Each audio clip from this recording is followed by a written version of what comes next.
जय माता दी। हम लेके आयल बनी रौरा सब खाती आज एगो तिलक के गारी गीत। अगर आप सबके अच्छा लगी तो हमारे चैनल के खूब सपोर्ट करी, खूब प्यार दी और खूब ढेर सारा अपन आशीर्वाद दी, ताकि हम ऐसे ही आगे बढ़त रही और आप सब खाती ऐसे ही प्यारा प्यारा गीत लेके आवत रही।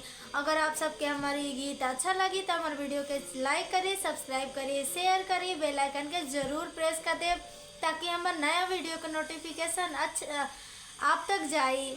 तो आई होप आप सब अच्छा हो। कब जाओ सुनी जा हमारी गीत। सरवा के बोही नीलहार मारे ले आए हाय, सरवा के बोही नीलहार मारे ले, हमारा बाबा के देखी के आँख मारे ले, हमारा चाचा के देखी के आँख मारे ले। आए हाय सरवा के दीदी लहार मारे ले, आए हाय सरवा के आमा लहार मारे ले, हमरा भैया के देखी के आँख मारे ले, हमरा जीजा के देखी के आँख मारे ले। अखिया मारी के हमरा पापा के पटावला सी, अखिया मारी के हमरा चाचा के पटावला सी, अखिया मारी के हमरा जीजा के पटावला सी, अखिया मारी के हमरा भैया के पटावला सी।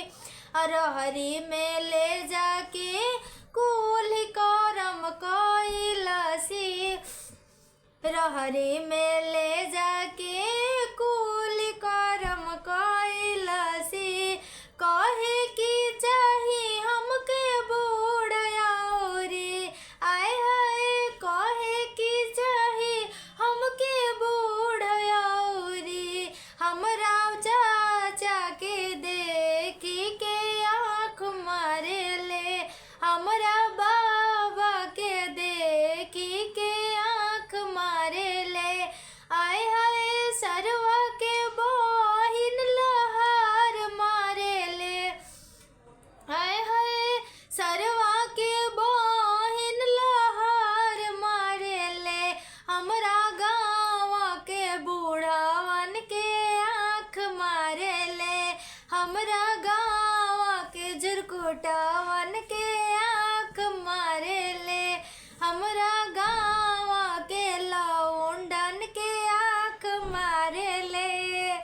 तई रहलाटे गारी गीत। अगर आप सबके अच्छा लगल होई तो हमारे चैनल के खूब सपोर्ट करी जा, खूब प्यार दी जा और लाइक खूब भर भर के दी जा और सब्सक्राइब करी जा और शेयर करी जा और बेल आइकन के जरूर प्रेस कर देव जा, ताकि हमारे नया वीडियो का नोटिफिकेशन आप तक जाए। जय माता दी। और कमेंट में ज़रूर लिख के बताइब जा कि आप सबके हमार गीत कैसन लागल। अगर अच्छा लगल होई तो ज़रूर हमारा कमेंट जरूर जरूर जरूर करब जा, ताकि हमारा मनोबल बनल रही और आप सब खातिर ऐसे ही गीत हम लेके आवत रहब। जय माता दी।